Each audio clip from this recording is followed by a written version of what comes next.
Buenas tardes. Buenas tardes.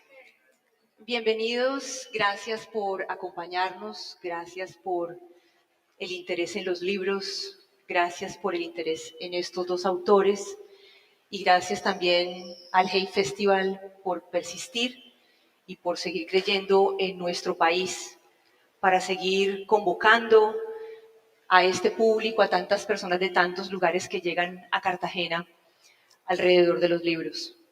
Para mí es un honor estar aquí con ustedes, compartir con ustedes como público, y es un honor volver a compartir escenario con dos autores que leo, que he leído siempre y a quienes también les tengo una profunda admiración.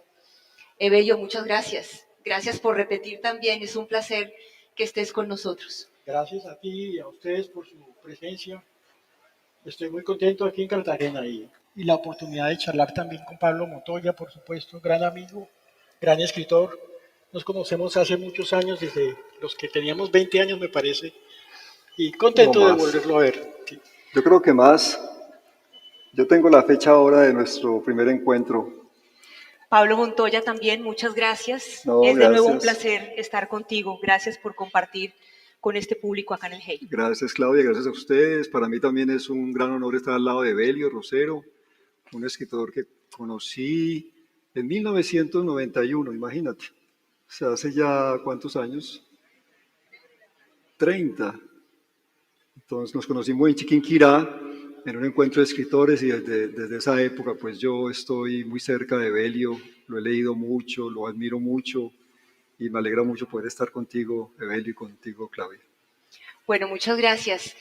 Como si ustedes han estado en otros encuentros con autores a quienes he tenido el privilegio de presentar, sabrán que siempre empiezo las charlas pidiéndole a los autores que hagan una mini reseña de sus novelas, porque eso lo que hace es ponerlos a ustedes en un contexto para que de pronto puedan entender un poco más o apreciar un poco más las historias que ellos van a empezar a desarrollar y las preguntas que ellos me han provocado con sus novelas. Entonces, arranquemos con eso, Pablo, una mini reseña de La Sombra de Orión. Bueno, La Sombra de Orión es una novela que trata sobre la Operación Orión, que se hizo en Medellín en el 2002 y que es muy célebre por varios motivos. Y también trata sobre la consecuencia de esa operación, que es la desaparición forzada. Cuenta una historia de amor, siempre he dicho que es una historia de amor con fondo de desaparecidos. Entonces es una novela que trata de mostrar esa huella, esa herida, esa fisura que hay en Medellín, en la Comuna 13, que es la Escombrera, y trato de ficcionalizar una historia de búsqueda de fantasmas, de búsqueda de desaparecidos, a partir de una mezcla, diría yo, entre realidad y ficción. ¿Sí? Eso es lo que podría decir para ser muy breve. Evelio, Casa de Furia. Bueno, Casa de Furia es mi 14ª novela. Para mí es como la culminación de una búsqueda alrededor de la realidad de violencia en mi país, de lo que hemos vivido nosotros desde hace ya tantos años. En Casa de Furia se resuelven todas estas inquietudes literarias que yo había adelantado en El Lejero, Los Ejércitos, El Señor que no conoce la luna, Juliana los mira, novelas anteriores. Sobre todo el tema del secuestro. La novela Casa de Furia es una fiesta en el barrio La Castellana, un barrio de clase media alta en Bogotá, en los 70, y están conmemorándose el aniversario de los padres de una familia muy pudiente, aniversario de bodas, llegan invitados, parientes, amigos de los amigos, y por último llega la realidad del país, el desastre, la oscuridad, la desolación. No me lo propuse conscientemente, pero va poco a poco apareciendo en mi novela cuando la escribía, y ya si ustedes la leen, cuando la empiecen a leer. Esa es Casa de Furia. Bueno, ya con estas puntadas que dan los dos sobre cada una de sus novelas, entonces voy a empezar preguntando lo siguiente. Pablo, como les acaba de decir a ustedes, toma un hecho real, que fue la Operación Orión, que efectivamente ocurrió en el año 2002, y a partir de eso desarrolla una historia. Evelio no tiene en Casa de Furia un hecho puntual real, histórico, como en el caso de Pablo, así que entonces me asalta una duda y es, ¿cuáles son los procesos creativos que hay cuando se trata de crear y narrar una historia de ficción, por supuesto, porque las dos son de ficción, pero una basada en un hecho real y la otra que no tiene un hecho histórico, pero sí muchas situaciones que pueden ser reales?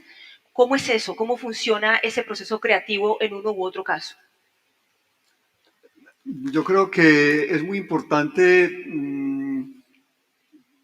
partir de esta idea, y me la acaba de dar Evelio con lo que dijo.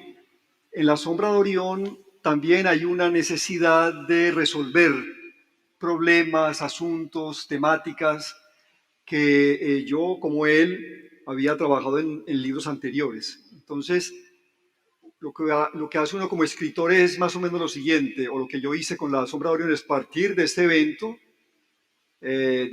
real, y tratar de no solamente de volverlo literatura, sino también de conectarlo con los otros libros que uno ha escrito. En el caso mío, a mí me ayudó mucho a resolver, digamos, este asunto de cómo escribir la novela, eh, basarme en un personaje que yo había trabajado en otros libros anteriores, que es Pedro Cadavid. Pedro Cadavid es el personaje principal, o uno de los personajes principales de La Sombra de Orión, pero ya había estado en Los Derrotados, que es una novela que yo escribí también hace años, había estado en la escuela de música, en algunos cuentos. Entonces creo que, no sé si a Abel le pasa lo mismo, supongo que sí, por lo que nos explicó ahora, fundamentarse en un personaje o en una temática que uno ha trabajado antes ayuda de algún modo a resolver los problemas que plantea cualquier novela. Cuando yo decidí contar toda esta historia de los desaparecidos, de la Operación Orión, de la Medellín de los años, de las últimas décadas, sobre todo de la Medellín de los barrios populares, y cómo esa población popular es confrontada a los grupos armados, cuando yo decidí contar eso y me apoyé en Pedro Cadavid, entonces la novela adquirió una dimensión, digamos, muy particular, porque Pedro Cadavid, yo ya lo había trabajado antes, y él es un escritor, es un profesor de literatura, es un hombre que ha estado mucho tiempo fuera del país, y entonces todo esto me dio más o menos la pauta para yo, al enfrentarme a la violencia, no dejarme llevar por el desbordamiento de la realidad, sino tratar de volverlo lo más posible un fenómeno literario.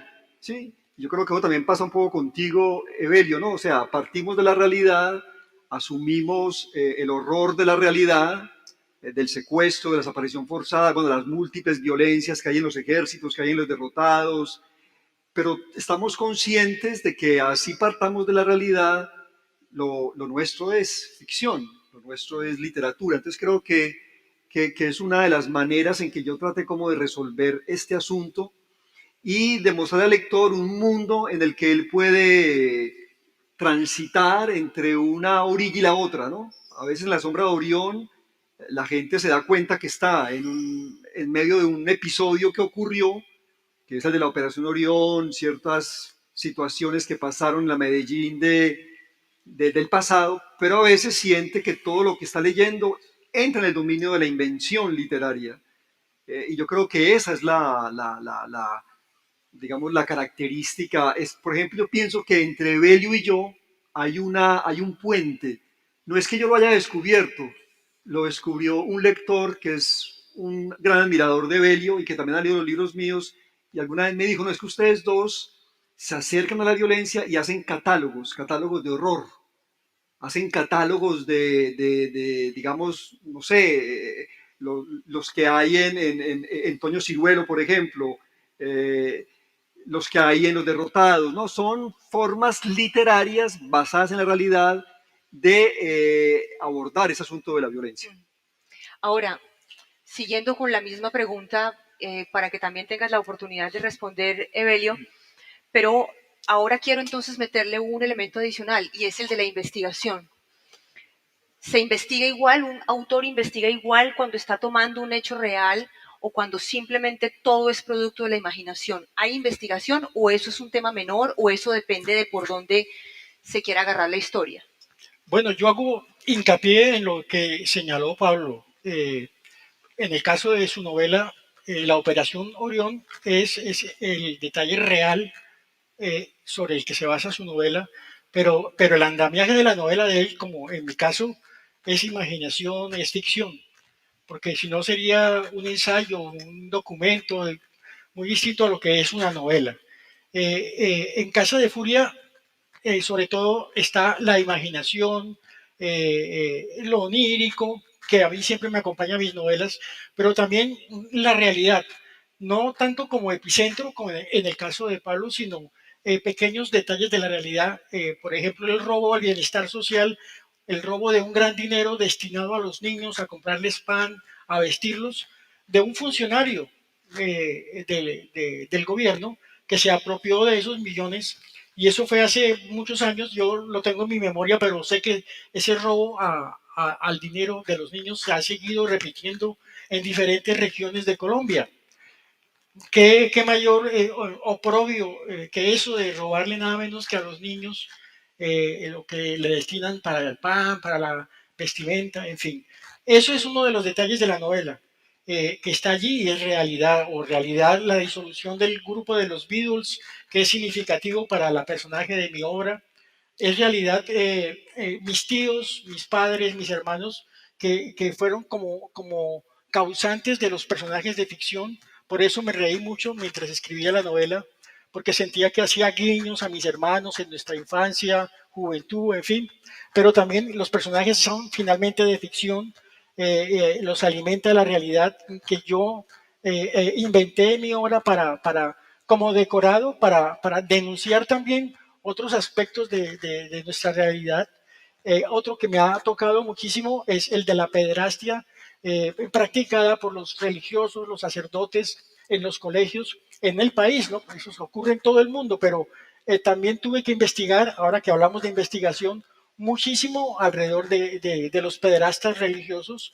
Yo pensé incluso que Casa de Furia iba a dedicarse por completo a ese tema, y sin embargo solamente alimentó un capítulo de la novela y se fue desvaneciendo esa intención mía para darle prioridad a otras cosas que aparecieron en el camino, en ese largo proceso que es la escritura de una novela.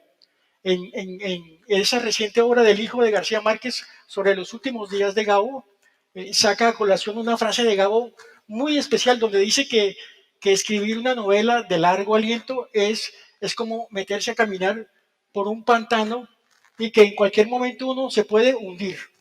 Eso es cierto, es muy distinto a escribir un cuento, un relato. La novela de largo aliento, de muchas páginas que debe mantener tal intensidad, es un pantano donde uno se puede hundir, pero ese peligro yo creo que nos gusta a Pablo y a mí, esa posibilidad de hundirse. Eso también es como la gran velocidad o como ir corriendo, en fin, y corriendo el riesgo en cualquier momento de perderse. Eh, Ahora, tú que estás hablando de cómo muchas personas de tu familia inspiraron algunos personajes y te daba risa pensarlo de esa manera, pero tus personajes son horribles, Evelio. No se pusieron bravos. Alguno no dijo, oiga, Evelio, a usted se le fue la mano como cuando usted me dijo que iba de pronto a pensar en mí para crear este personaje. No hubo ahí, digamos, alguna reacción adversa, porque es que de verdad, es que los personajes de Casa de Furia son tenaces. O sea, realmente lo son. Bueno, por ejemplo, mi tío Jesús le encantaba Julio Flores y vivía recitando poemas de Julio Flores por cualquier motivo. Era lector de José María Vargas Vila, y eso lo menciono en la descripción de uno de los personajes al que le puse el mismo nombre de mi El tío. tío Jesús. Pero en la novela es otro personaje. Eso sí, la base fue mi tío en cuanto a eso de la lectura, en fin, su sensibilidad, o mis tíos que tenían polémicas alrededor del Partido Liberal, el Partido Conservador, esos dos partidos que durante muchos años eran los únicos que había en el país, en Colombia. Entonces, También por eso me reía yo y todo, pero por supuesto los personajes ya de ficción son otros y son opuestos. Ah, bueno, menos mal. Porque a mí Bien. me pasó, a propósito de eso, me pasó una cosa muy particular con La Sombra de Orión. Porque La Sombra de Orión, yo pongo una situación muy especial que se presentó en la Medellín de comienzos del siglo XX y era no la polarización, sino la especie de hipnosis colectiva que produjo el entonces presidente de la República. Todo el mundo estaba fascinado con ese personaje y en la novela mía se muestra un poco esta fascinación que despierta Uribe, ¿no? Aunque no se llama Uribe en la novela, pero es el presidente.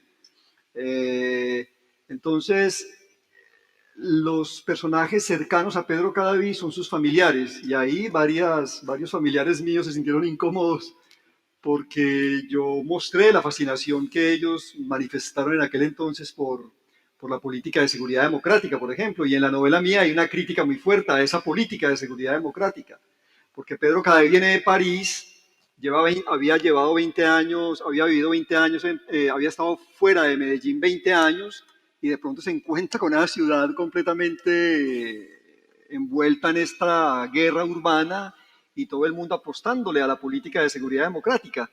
La Operación Orión fue aceptada por la mayor parte de la sociedad civil de la Medellín de entonces y sigue siendo aceptada y celebrada por mucha gente. Entonces el personaje mío, Pedro Cadavid, llega y se encuentra con una situación que él no puede apoyar, pero su familia sí lo hace. Entonces yo reproduje algunas cosas con nombres distintos, por supuesto, cambiados, y algunos familiares míos se incomodaron, no se rieron, se incomodaron, se sintieron un poco como, pero yo les decía, porque alguna de mis hermanas me dijo, pero ¿por qué pusiste ahí esas cosas? Yo decía, no, pero todo eso es ficción. O sea, todo eso es ficción, todo eso es una mentira, todo eso es literatura, no eres tú, es una... Porque yo pienso también eso, Evelio y Claudia, que uno mete un personaje y el personaje es un personaje de papel. Que no se lo tomen personal, mejor dicho, es Claro, ese y punto. sí, y que, o sea, Pedro Cadavid me han dicho que si soy yo. Yo dije, no, Pedro Cadavid no es Pablo Montoya, es un personaje de literatura. Ah, pero tiene cosas suyas, sí, como tienen muchos personajes de Belio, situaciones del mismo, ¿no? El delirio, lo onírico, toda esa inmersión en el sueño, en ciertas atmósferas, yo las llamo expresionistas que hay en la obra de Belio. Me imagino que eso hace parte de la sensibilidad y de la personalidad y de la manera en que Belio asume la vida, pero decir que esos personajes son exactamente Belio, a mí me parece que no, que yo creo que es un No, equívoco. y porque además nunca un autor puede sustraerse completamente de lo Claro. que está narrando, pero de nuevo, no se trata de tomarlo personal ni contra Exactamente. alguien ni contra ustedes mismos. Bien, tú mencionaste hace un rato la violencia como un elemento que está en las novelas de ustedes. Y sí, eso es evidente cuando ustedes lean Casa de Furia y La Sombra de Orión, seguramente lo van a ver de esa manera. En el caso de La Sombra de Orión, pues está la violencia planteada desde todos los actores del conflicto, los legales, la fuerza pública, los paramilitares, los milicianos, la guerrilla, es decir, por todos lados está la violencia. En el caso de Belio, el secuestro, como también lo decías al principio, la violencia sexual, violencia verbal.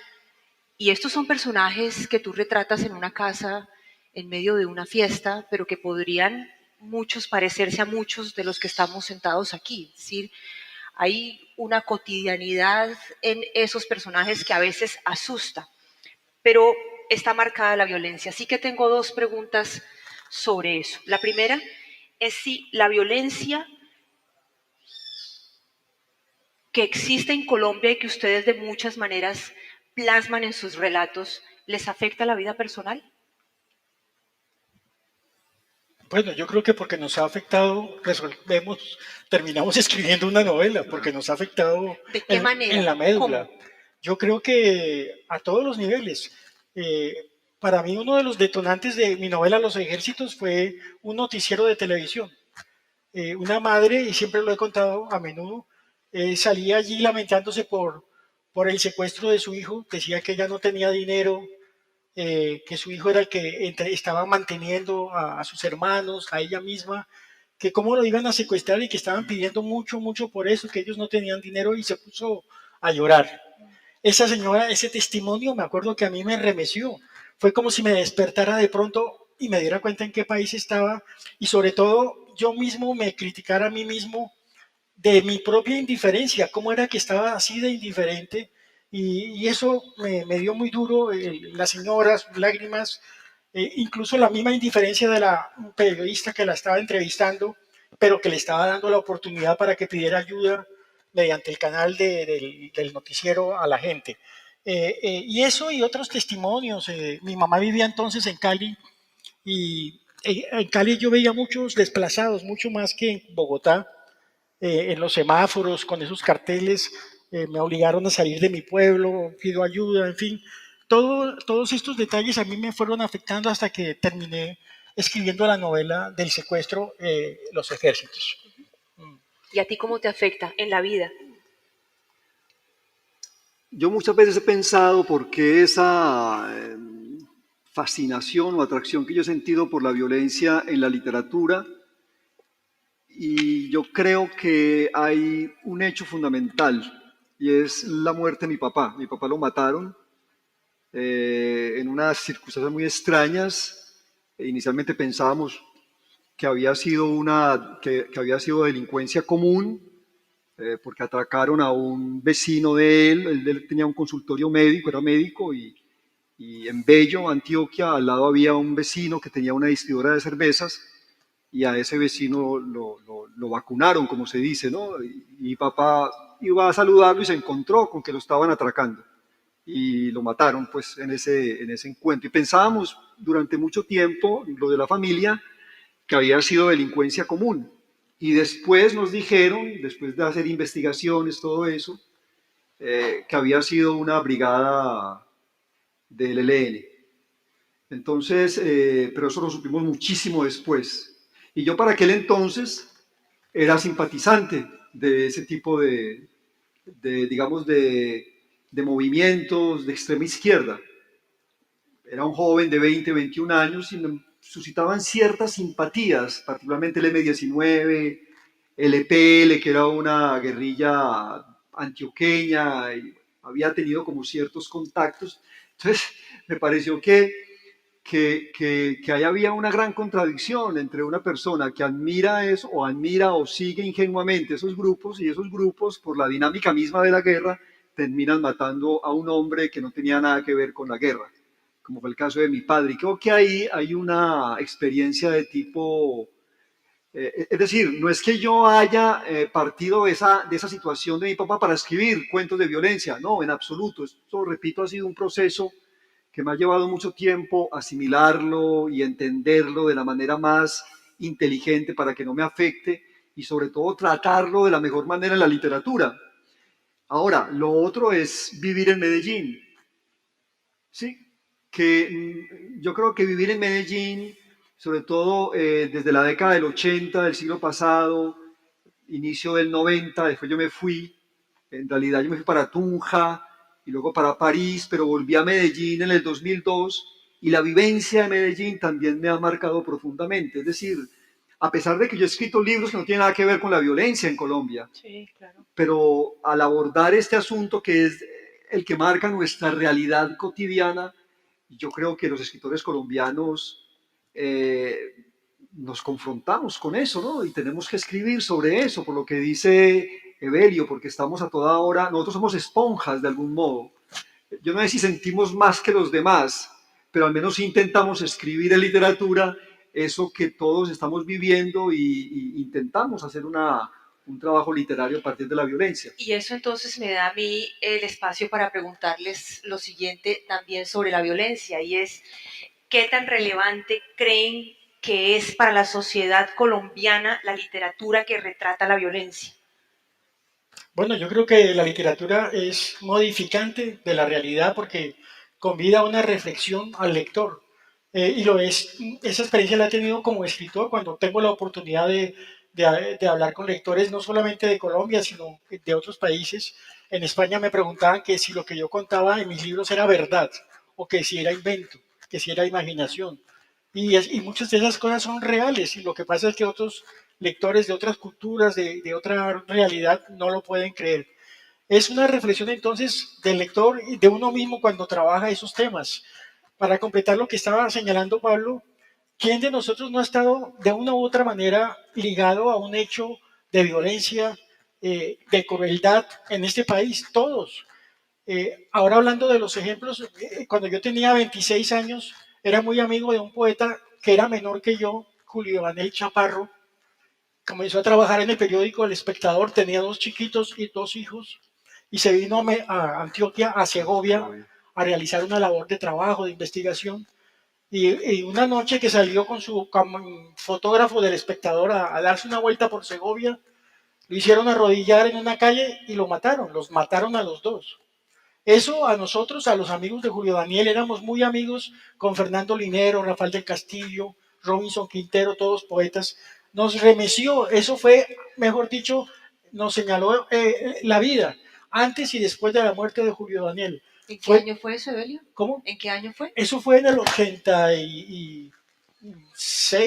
Más o menos, sí. 84. Sí, 85, 86. Bueno, desde entonces fuimos distintos, nos dimos cuenta en qué país estábamos, y yo me acuerdo que yo escribí Pelea en el Parque, la historia de una niña, un cuento para niños, para jóvenes, pero estaba terminando esa novela y la desolación de la muerte de Julio Daniel hizo que muriera Tacha, la niña de esa pequeña novela, como una respuesta a lo mismo que me había ocurrido a mí, como trasladar esa tristeza a la misma literatura. Entonces yo creo que sí, de una u otra manera la literatura también convoca una reflexión y lo hace a uno mismo, al escritor, preguntarse alrededor de su propia realidad y de la vida misma, de la condición humana. Yo muchas veces me he preguntado si, inclusive esa pregunta la he abordado en alguno de mis libros, si para ser un escritor de literatura colombiana hay que escribir sobre violencia, si eso es una marca nacional, como se dice, ¿no? Una marca identitaria de la literatura nuestra.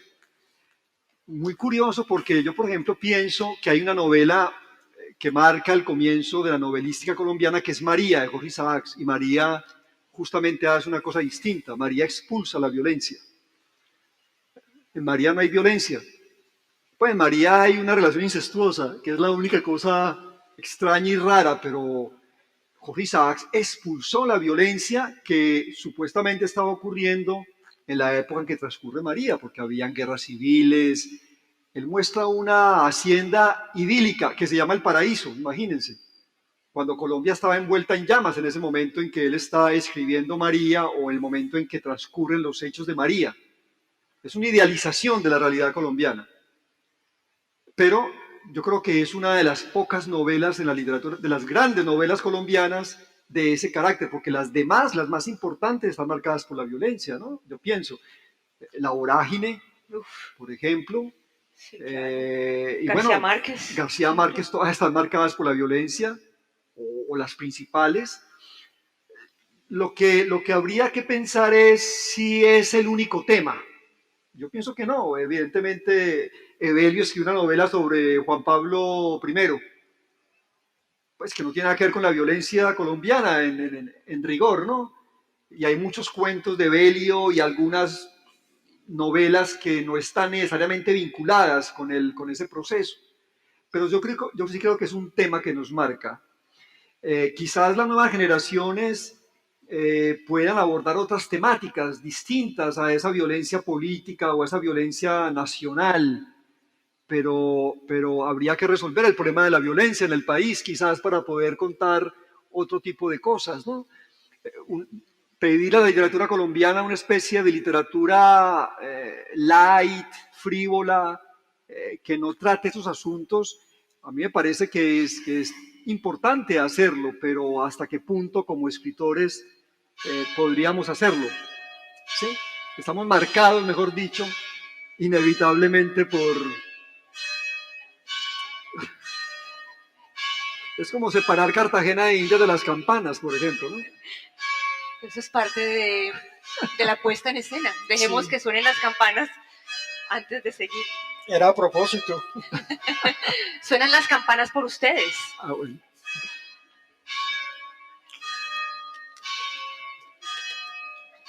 Sí, esperemos porque... ¿Y cuál es la hora que está marcando? No, pues ya se pasó hace rato. Estaba fríamente calculado para hablar de la violencia colombiana, pues qué más que el sonido de las campanas que a veces doblan por los muertos.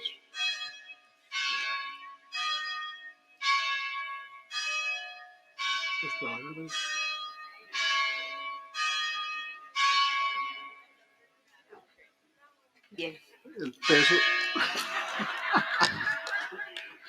El peso de la religión, ¿no? ¿Y por qué doblan las campanas? ¿Me escuchas? ¿Cómo hago para que puedas hacerlo? ¿Te hablo? No, mejor canto. Era lo que hacía cuando nos veíamos con Alma. Ustedes aplaudían, yo cantaba y el viento que bajaba de las montañas nos sacudía los rostros.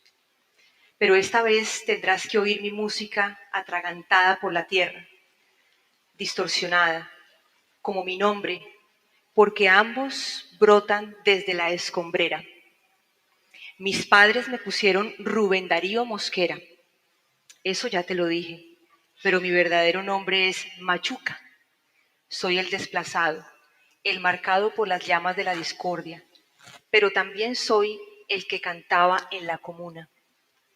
Tú lo sabes, Pedro, soy un desaparecido y no un sobreviviente. Tristes jornadas aquellas en que nos estropearon la vida. Sin embargo, decidimos salir a cantar en medio de las balas. Abríamos nuestras bocas y salíamos saltando detrás de las palabras. Para calentar su aspereza, movíamos las manos y danzábamos. Atravesábamos el territorio y seguíamos cantando. Los militares de uno y otro bando nos amenazaban. Ellos querían otro canto, el que era una orden y obligaba a la obediencia, mientras que el nuestro incitaba a desobedecer. Decíamos no a las armas, arremetíamos contra la guerra, no creíamos en los políticos que subían hasta aquí buscando votos y prometiendo lo que jamás cumplían. Recuerdo cómo comenzamos, qué chimba fue ver la comuna llena de raperos. Habla un muerto, le habla a Pedro Cadavid, que es el protagonista de La Sombra de Orión, y es uno de los fragmentos que a mí más me impresionó y me gustó porque la historia de los raperos en medio de la violencia que describe Pablo es también en medio de la tragedia luminoso. Y luego voy a leer un fragmento, esto porque todo está relacionado con las preguntas sobre la violencia y sobre lo que tú mencionaste acerca de la pedofilia y este personaje horrendo que era Monseñor Hidalgo. Monseñor Hidalgo no sospechaba que su secreto fuera compartido. Nunca previó semejante desliz por parte de Nacho Caicedo. Ahí está hablando de un magistrado muy importante que es el que convoca una fiesta, la fiesta de la Casa de Furia. Había bautizado a las hijas del magistrado, había confesado al mismo magistrado y a su mujer, sabía de ellos, y si no alcanzó a bendecir su boda, fue porque entonces se encontraba confinado en aquella parroquia de Nueva York donde el arzobispo de Medellín lo remitió luego de su primer niño. Pues Monseñor Hidalgo era un desflorador de niños, un profanador de monaguillos, un sodomita, un abusador, un raptor y violador, pero también amigo del magistrado. Los dos, nativos de Popayán, habían hecho el bachillerato juntos, desde esos años eran pandilla.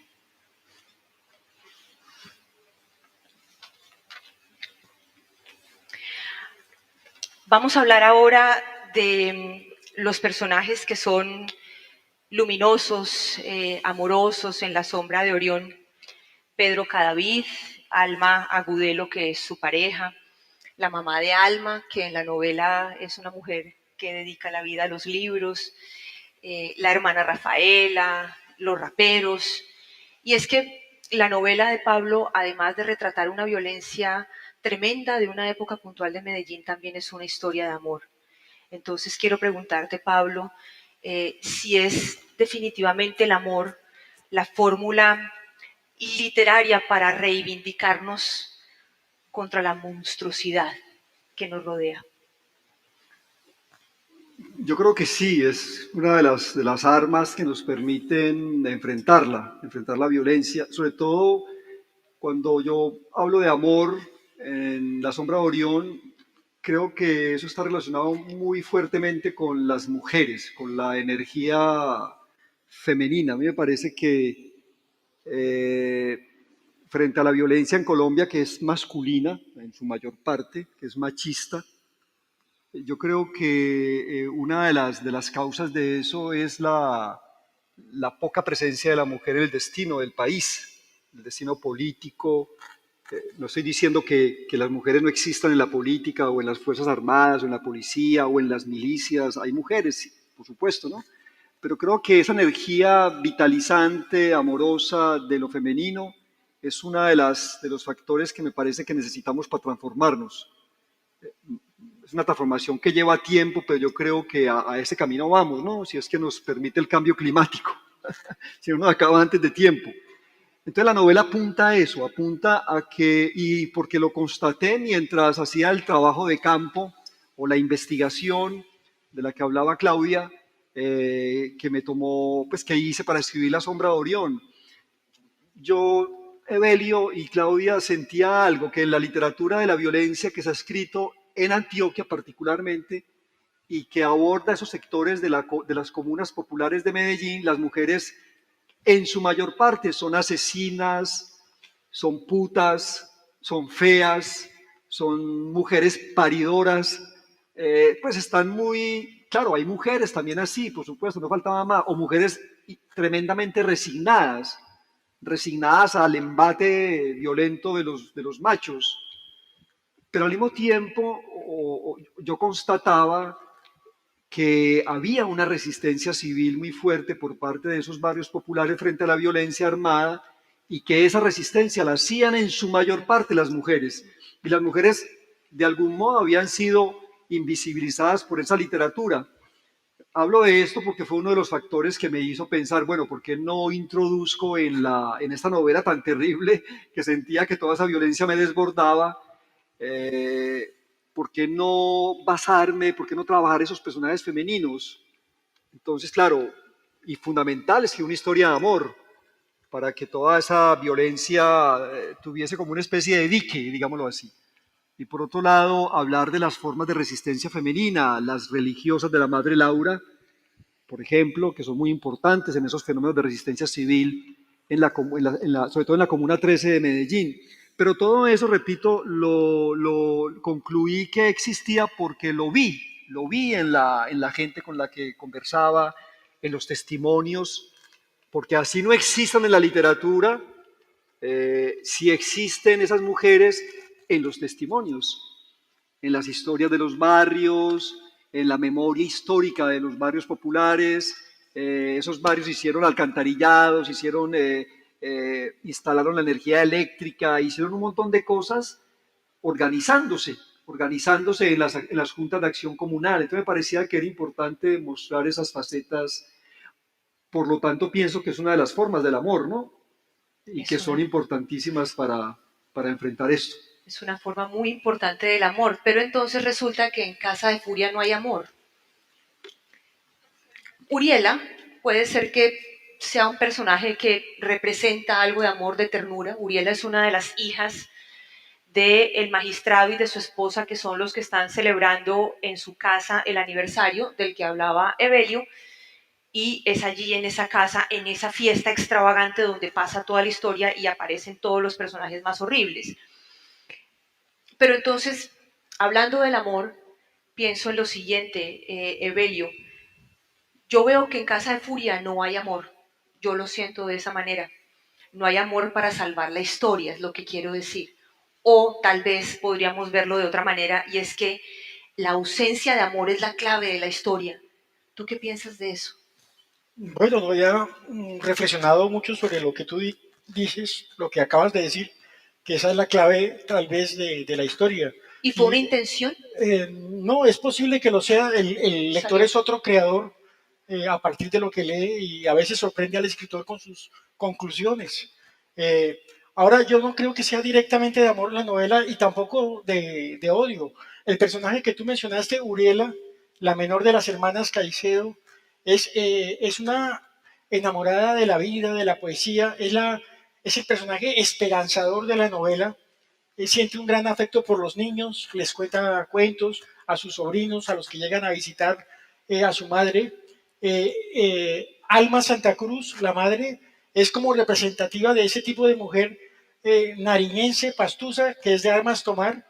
En la historia de Pasto, cuando Pasto Nariño era realista, eh, liderado por Agualongo, las mujeres destacaron muchísimo en las batallas como estrategas y como soldados.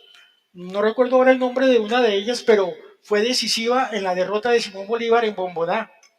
No pudo pasar a Pasto ni llegar al Ecuador, tuvo que hacerlo de otras maneras, por la vía diplomática, el engaño, porque militarmente fue derrotado por un ejército de milicianos, pero también había mujeres, niños armados con palos, pueblo llano, campesinos, y entre esos las mujeres.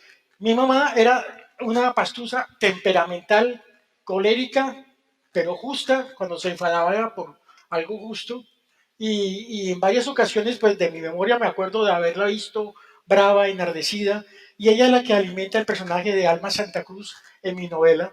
Alma finalmente toma un revólver y se va a buscar al pedófilo, al cura, para ver si lo sorprende. Tiene ese terrible miedo, temor de que se esté aprovechando de los niños, que en la fiesta ya estaban dormidos en un cuarto dedicado a los niños. Y va y en efecto encuentra al reverendo allá, disque rezando arrodillado, y le pega sus buenos tiros, pero no al reverendo, sino al techo, y sale corriendo todo el mundo. En fin, a veces es difícil contar la novela. Uno se esfuerza un año en escribir 2 páginas y tener que contarla en medio minuto es como bastante desolador. Pero bueno, eso pasa en alguna parte de la novela y por eso digo que sí, que hay amor, aunque con otra interpretación, con otros visos. Ok, bien. Ahora, también un elemento común que yo veo en Casa de Furia y en La Sombra de Orión es el de la memoria. Yo siento que ustedes dos están honrando la memoria. Además, no creo que solamente con estas dos novelas que son de las que estamos hablando, sino en general, en muchos de los textos que ustedes han escrito. Um, no sé, Evelio, estoy pensando, ahora que lo mencionaste hace un rato, en Ismael y en Otilia. En San José, no sé si ustedes leyeron Los Ejércitos, pienso también en otro personaje como Justo Pastor Proceso, en La Carroza de Bolívar.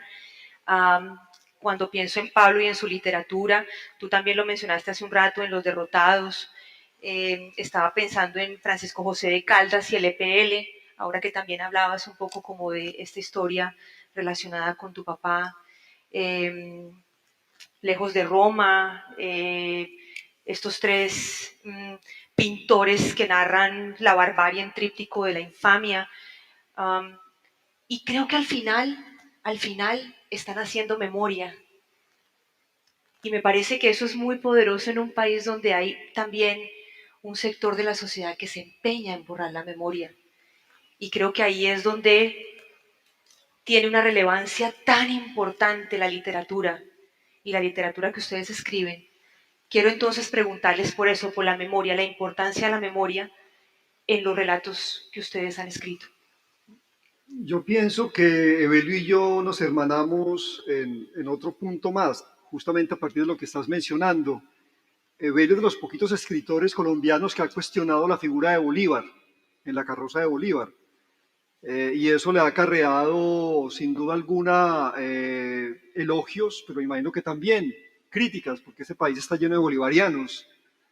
Eh, Hay muy poca literatura en Colombia donde esa figura fundacional del país es, digamos, puesta en tela de juicio. Y Evelio lo hace no solamente partiendo de la historia, de lo que pasó con Bolívar en Pasto, en Nariño, sino también, por supuesto, acudiendo a su imaginación literaria. Eh, y yo creo que ahí él y yo estamos, creo que, apuntando hacia una misma dirección, y es la necesidad que tenemos nosotros de desacralizar esos mitos fundacionales, cuestionarlos, criticarlos, porque son invenciones de una casta política, religiosa, Yo creo que eso ya es más un saboteo. militar. Sí, creo que están oyendo y entonces me parece importante señalar eso, ¿no? Esperemos un segundo porque si no, no te oyen. No sé qué están tocando.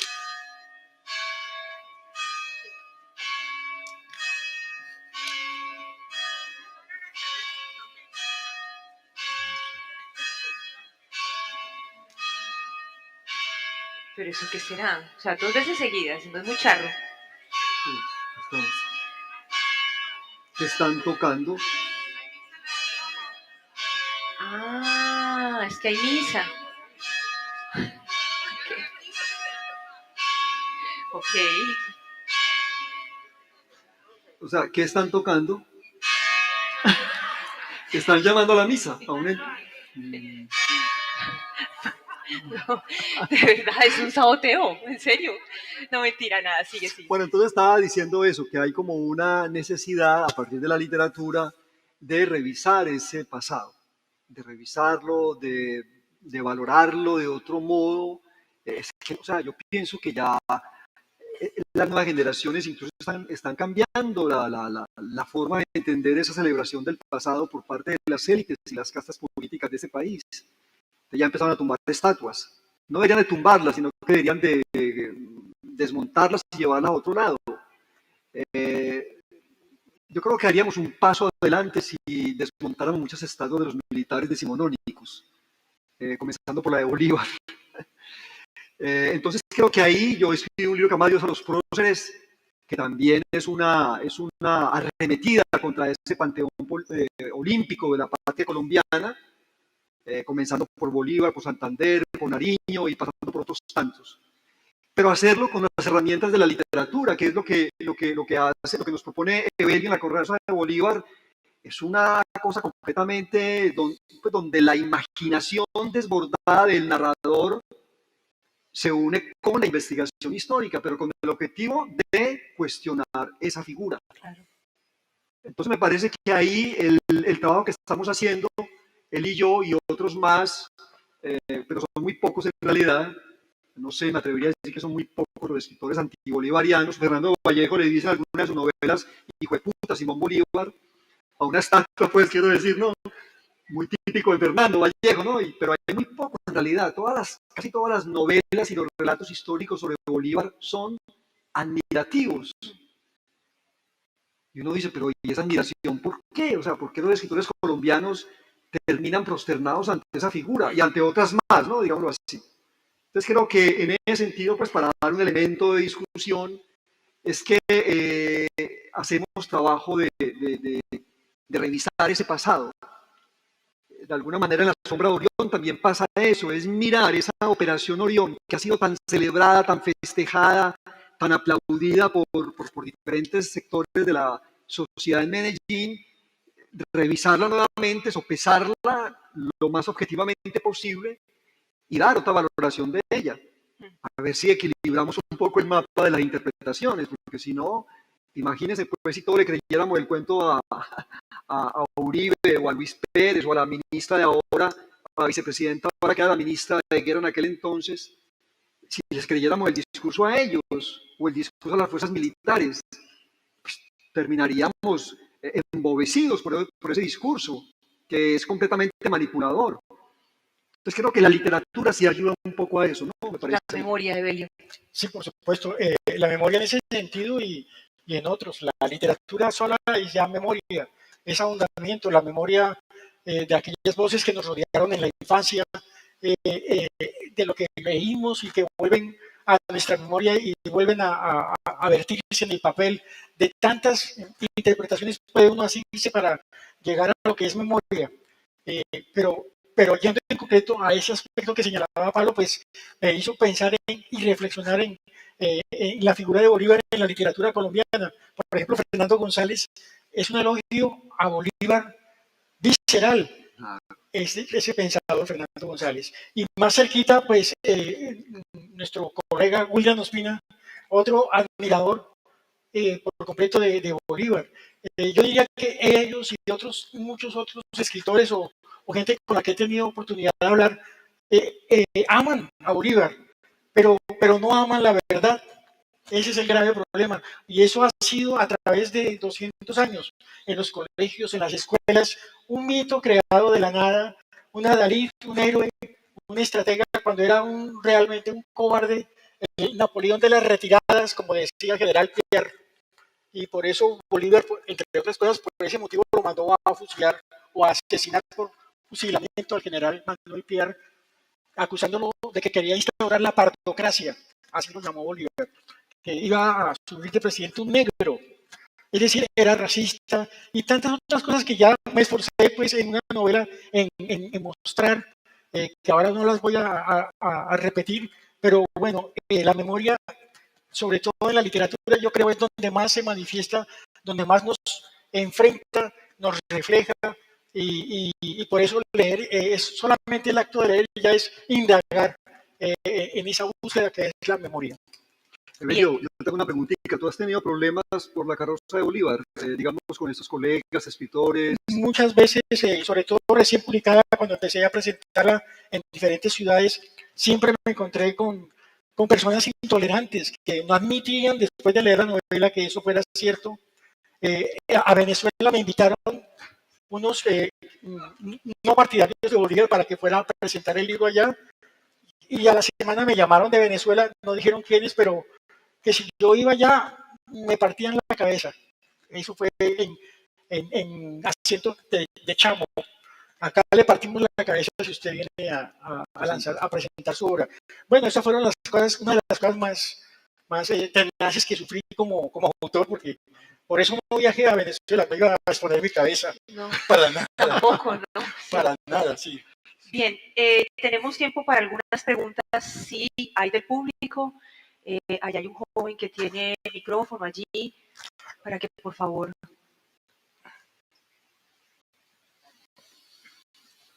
Hola, muchas gracias.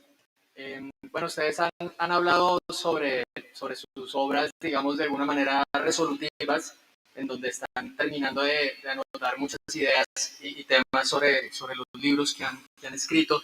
Yo quisiera preguntarles qué recuerdos tienen de los descubrimientos que hicieron sobre ustedes mismos y sobre el arte de escribir novelas en sus inicios. De pronto, si nos remitimos a sus primeras novelas. Gracias. Bueno, yo en realidad soy muy distinto a Evelio, porque yo abordé el género de la novela cuando ya era una persona un poco mayor, ¿no? Cuarentón, digámoslo así. Y Evelio sí aborda la novela prácticamente desde el principio, ¿no? De tu carrera literaria. Inicialmente yo trataba de no, en esos primeros textos que fui escribiendo, era muy pudoroso como con mi propia historia, no quería meter directamente asuntos míos. Entonces me disfrazaba de alguna manera en muchos personajes, en muchas temáticas. Uno siempre está de alguna manera presente en lo que escribe, pero a veces es muchísimo más directa esa representación que uno hace en la literatura. Pero fue a partir de las novelas que yo fui decidiendo, de pronto creo que los años me daban ese poder, ¿no? Ya un hombre más de 40 años, cincuentón, digámoslo así, ya como que tenía suficiente experiencia para decir, bueno, voy a meter a un personaje, que es este Pedro Cadavid, y le voy a meter cosas que yo he vivido, ¿no? Voy a construir un alter ego, que es lo que se llama en literatura, y el alter ego, ese alter ego me ha permitido, pienso yo, en algunas novelas, vehicular como todas estas impresiones que yo tengo frente a la violencia, y sobre todo, no solamente narrar la violencia, sino también dentro de las novelas mismas, preguntarme sobre lo importante que es narrar la violencia en la literatura colombiana y hacerlo de una forma que no sea muy recurrente, ¿no? Y por eso he acudido un poco a las artes, a la pintura, a la fotografía, como para tratar de aportar algo nuevo al proceso de la narrativa de la violencia en Colombia. Eso es lo que yo podría pues, decir al respecto. Bueno, de las primeras novelas, yo sobre todo tengo el recuerdo del entusiasmo, de la fuerza con que escribía, de la gran confianza que me tenía. Eso ya fue desapareciendo con el tiempo y ahora lo pienso muchas veces antes de, primero de abordar, de saber que voy a empezar una novela y que voy a estar 2, 3 años retirado del mundo o aparte del mundo mientras estoy en otro lugar con la novela. Pero curiosamente mis 3 primeras novelas son una trilogía alrededor de la infancia y de la juventud.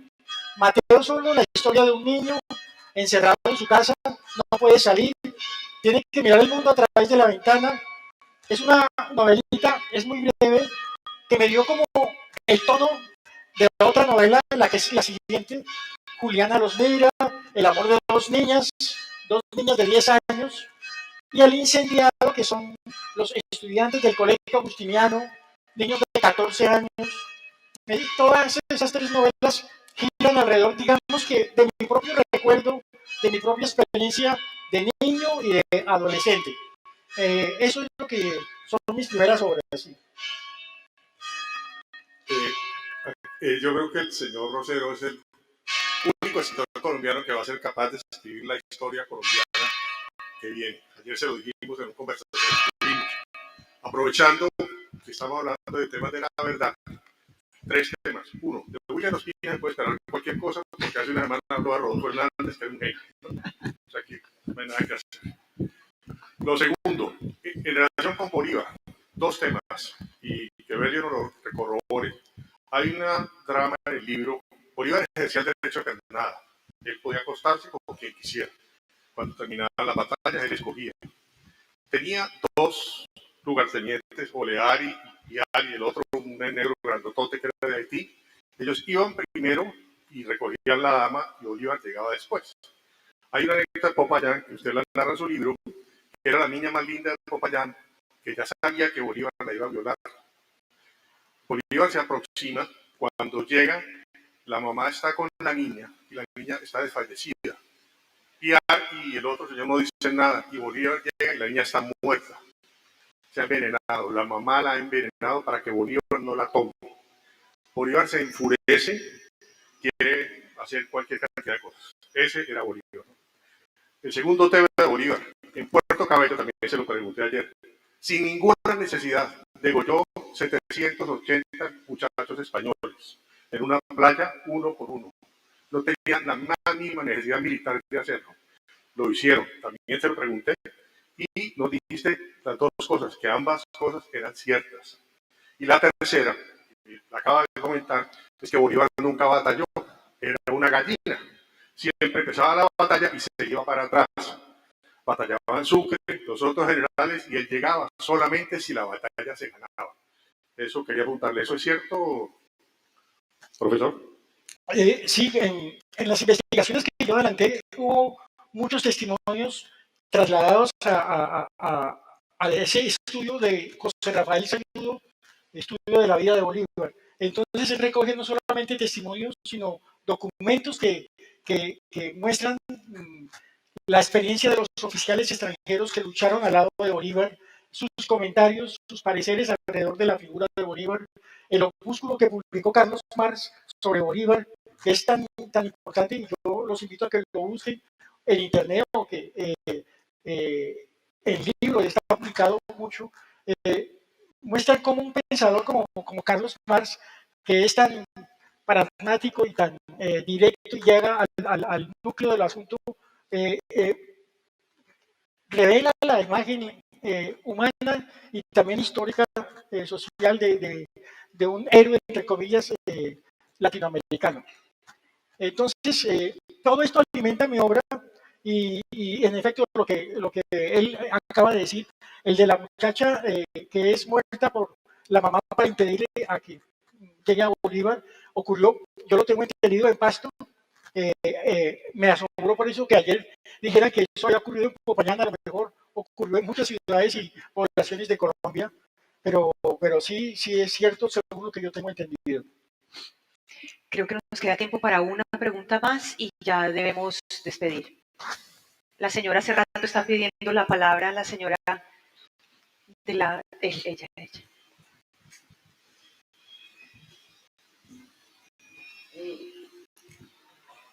Hola, mucho gusto. Bueno, debo decir antes que Los Ejércitos es la gran novela colombiana.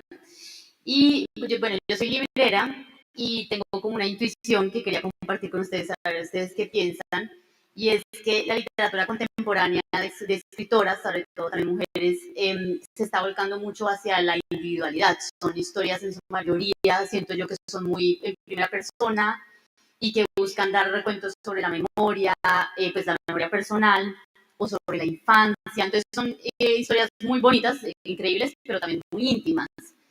Entonces, ¿ustedes cómo ven ese panorama de la literatura colombiana en donde pues al menos yo estoy sintiendo que se está desplazando de estas grandes novelas que buscan establecer un contexto o analizar una historia y tener muchos personajes hacia algo mucho más en donde prima la búsqueda por el individuo y un lenguaje muy individualizado? ¿Cómo ven eso si lo ven? Bueno, yo pienso que cuando nosotros estábamos escribiendo, empezando a escribir, o sea, en esos encuentros que tuvimos con Evelio en el 91, en los años 80 finales, teníamos una gran sombra que era García Márquez. Y no solamente él, teníamos el boom latinoamericano. Y teníamos claro que para aprender a escribir y para poder entender, digamos, la situación colombiana o la situación del escritor con su realidad, teníamos que pasar por esos señores, que todos eran señores por lo demás, ¿no? Ahí no habían señoras, todos eran escritores. Y pensábamos que había que seguirlos a ellos y ellos nos mostraban, por supuesto, de los maestros que en que habían bebido. Entonces, con García Márquez supimos de Faulkner, y supimos de Flaubert y de Kafka y de los grandes escritores del siglo XIX. O sea, ya había pues como una tradición muy clara y lo nuestro era, bueno, lo mío o el grupo que me rodeaba a mí de aprendizaje, de aprendiz de la literatura era leerlos a ellos. Yo creo que ahora, comenzando el siglo XXI, ha cambiado el panorama completamente. Ya superamos a García Márquez. Y creo que esas nuevas generaciones que tú estás hablando lo han demostrado cabalmente. La literatura colombiana ya es una especie de delta de numerosísimos brazos. Ahí no hay ninguna voz que predomine sobre otras. Hay escritores mejores que otros, por supuesto, no faltaba más. Y hay obras muy emblemáticas que son muy, muy fuertes y muy poderosas. Pero digamos que yo creo que los escritores de ahora y las escritoras de ahora están tomando otro rumbo. La literatura colombiana se volvió prácticamente, se volcó hacia la literatura femenina. Y es políticamente correcto apostar a las mujeres en este momento. Esperemos que hagan una gran obra, ¿sí? Que allí haya grandes obras, en el sentido que estén bien escritas y que jalonen la literatura colombiana hacia donde debe dirigirse. Esto lo digo, las diferentes temáticas de la literatura colombiana, no solamente la intimidad, las literaturas indigenistas, la literatura con temas afro, la literatura cosmopolita en el buen sentido de la palabra, todo eso hace parte de la nueva literatura colombiana y eso me parece que es un síntoma de salud, ¿sí? ¿Quieres agregar algo? No, ¿Está bien así? Con esto Vale. Así que entonces aprovecho para de nuevo darle las gracias a ustedes por habernos acompañado. A ustedes dos, gracias por el tiempo, por Gracias. compartir su sabiduría, Gracias. por compartir sus historias y que sigan escribiendo. Gracias.